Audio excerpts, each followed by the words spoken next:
When it comes to approachable tactical military shooters, Ghost Recon has always been that one that stood out to me. The franchise has seen some great introductions and others that weren't so great, but coming up now on 5 years later from the release of Ghost Recon Breakpoint, we're finally seeing new details emerge about what's still yet to come, with some major departures and interesting inspiration that you might find intriguing. So today we're running down a report on Project Over, the next mainline Ghost Recon game, and what you need to know. If you enjoy the video, do me the biggest favor and drop a like on it in support of more expanding content beyond just Call of Duty to help the video out in the algorithm, and of course consider subscribing if you guys are new. We'd love to have you in the community as we branch out and cover more and more games. And finally, check out my friends over at Gamer Advantage, where code Espresso can get 10% off your entire order of the best blue light glasses on the market, but more on that a little later. For now, let's jump into Project Over, the newest Ghost Recon game. So a report from Insider Gaming gave us a relatively basic synopsis of what to expect here. That report stating, set in the Nyaman War, the game is poised to be a squad-based military tactical shooter, almost milsim-like in nature, that will take inspiration from some of the leading first-person military games, including the Modern Warfare series, Battlefield,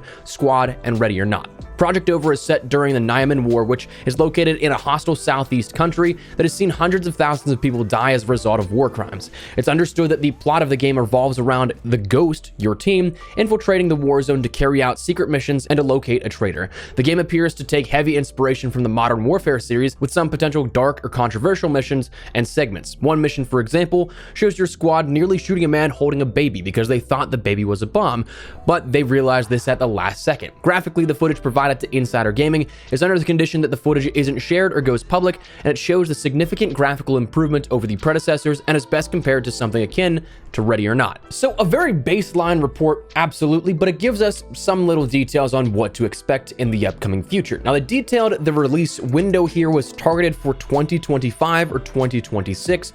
My guess, based off of prior launches here, it's going to be the end of 2025 next year or into early 2026. As we've talked about and as we've seen recently, Ubisoft likes to utilize that fiscal year Q4, that of course being upwards of March 31st for their fiscal year. A reminder again, fiscal years don't necessarily always follow that calendar year, where Q4 isn't going to end on December 31st. So it's very possible we could see an end of 2025, early 2026 launch for this. Again, all things considered, and if all things do stay the same. We've seen prior launches of prior Ghost Recon titles being introduced in like March, April, and May of their respective years. Breakpoint was the only one in recent history where it was October 4th that it was launched at that point. So everything else, Wildlands was March 7th, Phantoms was April 10th, Future Soldier was May 22nd, Advanced Warfighter 2 was March 8th, and so on and so forth. So you can see where that kind of crossover now and that target becomes a bit more apparent. That probably 6-month window of like October to March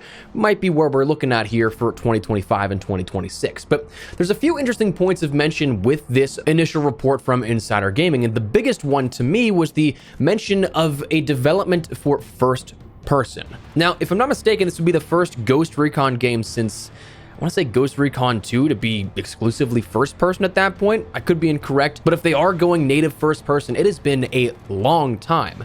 So I'm intrigued by this because that's kind of one of the main draws of Ghost Recon for a lot of players, is that it's a third person tactical military shooter. There's honestly not a whole ton like it out there on the market, that it's become a sort of major piece of the Ghost Recon identity. So I'm curious to see how that will actually play. In theory, I can see why people would get disgruntled by it, because sure, it's a massive departure for what Ghost Recon's identity is, but there's been an influx of love for things like the first-person mod and Breakpoint, which has kind of rejuvenated the feeling of how the game will actually play, adding some intensity to some scenarios, among other things. But that's been something that, as of recently, if you follow Ghost Recon from afar or anything, that's been one of the like major splash points for content and interest here, is the first-person mod to go along with that, or at least that's what I've seen. Now, personally speaking, while we're still so far away, I feel like it'd be entirely possible too if the idea was put out there loud enough for anyone designing the game to hear it perhaps.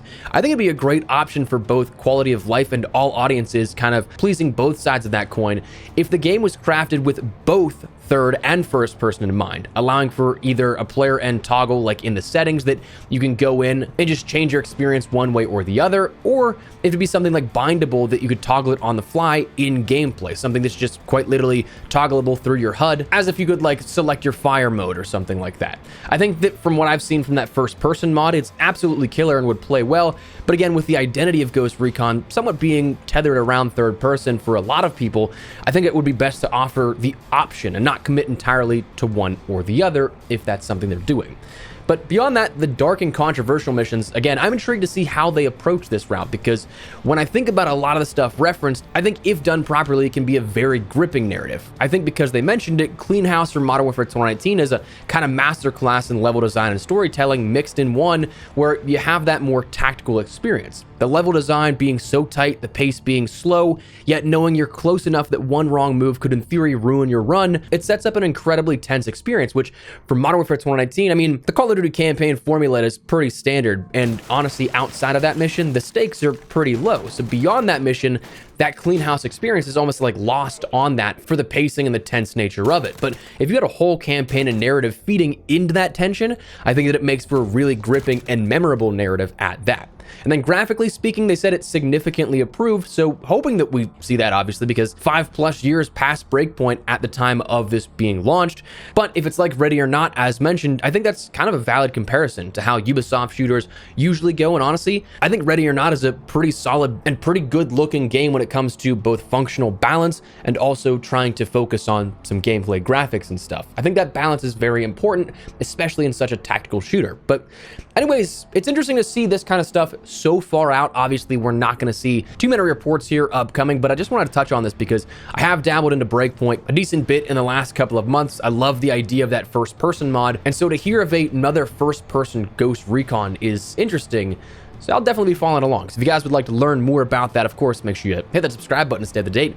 But that is where we're going to wrap the video up. Just want to fill you guys in here on this because new tactical shooter news. Always interested to hear more about this kind of stuff. But anyways, that's where we're going to wrap it up. Before we do, make sure to check out my friends over at Gamer Advantage for what I firmly believe are the best blue light glasses on the market. I've worked with these guys for over 3 years now and cannot recommend them enough. They're the most lightweight, comfortable, and durable frames out there, and I definitely think they've helped my daily productivity. Now, full transparency, they are a bit more of an investment, but I definitely think investing in your vision is absolutely worth it. So if you're like me, looking at a monitor, phone, or gaming for a good chunk of the day, I'd highly recommend them. So if you guys would like to learn more, at the very least, I'd say check out their stuff where they can better break down the science in all their product way better than I could. But for me personally, all I can say is I've loved them. So if you guys would like to learn more, check the link down below. And if you'd like to pick something up for yourself, use code Espresso to get 10% off your entire order. But for now, that is what we're going to call it. So let me know your thoughts down below. Looking forward to the next Ghost Recon game. Not so much. Whatever the case, drop your thoughts down below. But if you enjoyed the video, you found it at all insightful, do me a favor and drop a like on it. And if you're new to the channel, make sure you subscribe so you don't miss a single thing regarding all things Ghost Recon, other FPS content, and more. I'd love to have you in the community. But for now, thanks so much for watching.